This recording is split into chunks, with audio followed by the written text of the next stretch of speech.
Le diagnostic est très simple, c'est que nous avons un calendrier académique complètement désarticulé qui jette le discrédit sur le fonctionnement des universités sénégalaises et qui a un impact financier particulièrement important.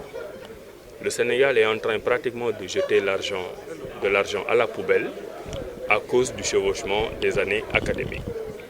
Les étudiants qui doivent faire une licence en 3 ans la font en 4 ans. Ceux qui doivent faire des masters en 2 ans la font en 3 ans.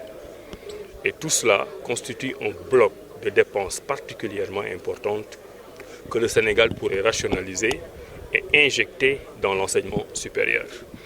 Maintenant, une fois que le diagnostic est fait, on se pose des questions sur la faisabilité de la stabilisation du calendrier académique. Nous convenons du fait que ce n'est pas évident d'y arriver et nous avons travaillé pendant 1 mois sur l'identification des goulots d'étranglement.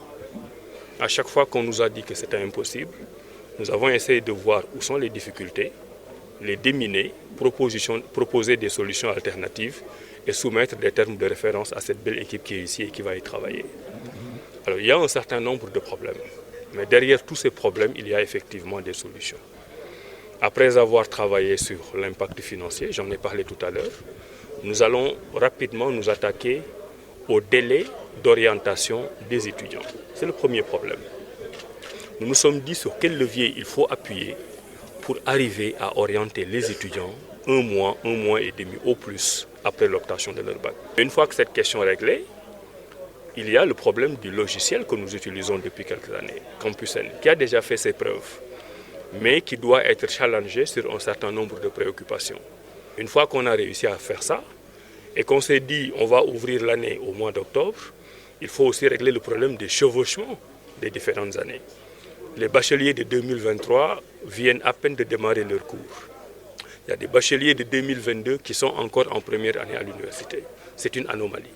Et nous avons un atelier avec des experts qui vont y travailler pour que ce gap-là, ce retard-là soit rattrapé le plus rapidement possible pour qu'au mois d'octobre, quand on va commencer la première année pour les bacheliers de 2024, les autres étudiants soient restaurés dans leur cours. Avec ce séminaire, nous essayons de régler des problèmes ponctuels, des problèmes conjoncturels.